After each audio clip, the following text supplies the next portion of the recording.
Good morning children. आज हम पुनः शरद जोशी रचित रेल यात्रा पाठ का अध्ययन करेंगे।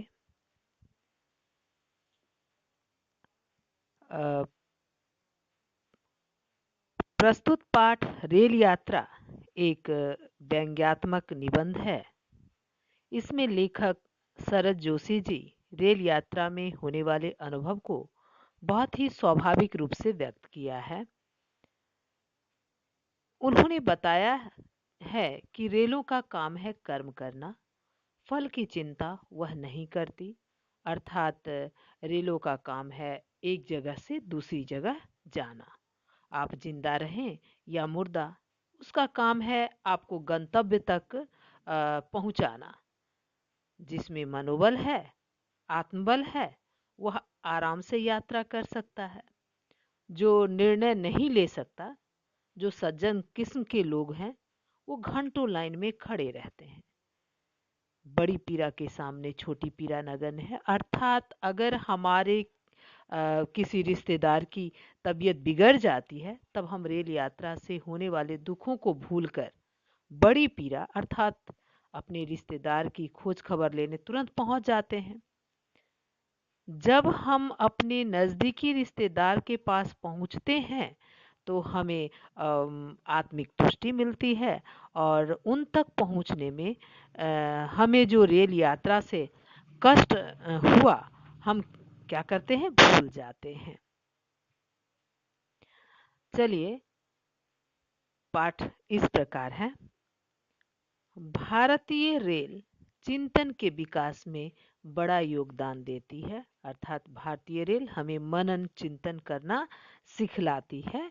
भारतीय रेलें भी हमें यही सिखाती हैं कि सामान रख दोगे तो बैठोगे कहाँ, बैठ जाओगे तो सामान कहाँ रखोगे, दोनों कर दोगे तो दूसरा कहाँ बैठेगा, वो बैठ गया तो तुम कहाँ खड़े रहोगे, खड़े हो गए तो सामान कहाँ रहेगा। मतलब बैठने के लिए हमें क्या होता है, रेल में सोचना पड़ता है। अगर हम बैठ जाते हैं तो सोचते हैं कि सामान कहाँ रखें।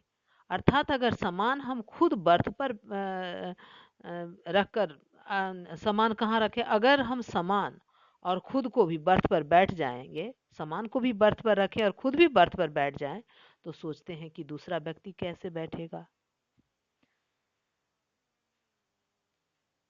तो इसलिए असली यात्री वो जो हो खाली हाथ। इसलिए यहाँ पर यह बताया जा रहा है, लेखक व्यंग करते हुए कहते हैं कि असली यात्री वही है जो खाली हाथ यात्रा करता है।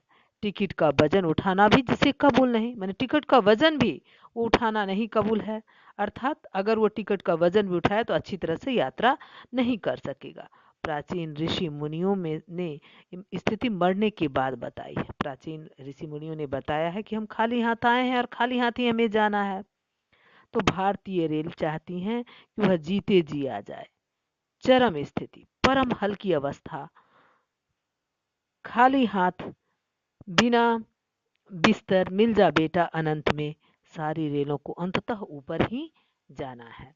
माने मरने के बाद व्यक्ति क्या करता है, खाली हाथ ही ये जाएगा। खाली हाथ आया है और खाली हाथ ही जाएगा। अर्थात जीते जी हम खाली हाथ यात्रा करें तो आनंद की प्राप्ति होगी। अगर हम कोई वस्तु नहीं रहेगा, कोई सामान नहीं रहेगा, तो हम बेफिक्र यात्रा कर सकते हैं। हमें सामान की खोने की चिंता नहीं रहेगी, तो हमें यात्रा करने में आनंद की प्राप्ति होगी और वह आनंद परम आनंद होगा। और अंत में रेल को ऊपर ही जाना है। अर्थात रेलों में तो दुर्घटनाएं होना स्वाभाविक है। चलिए बच्चों, उपसर्ग नोट कर लें। अनजोर अंत अनंत,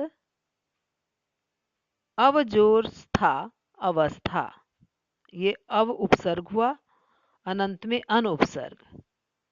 प्राचीन, प्रा जोर चीन। चलिए गृह कार्य नोट करेंगे। पहला प्रश्न, भारतीय रेलों से कौन सी बात सिद्ध होती है। दूसरा प्रश्न, भारतीय रेल चिंतन के विकास में बड़ा योगदान देती है कैसे। आज के लिए इतना ही। धन्यवाद।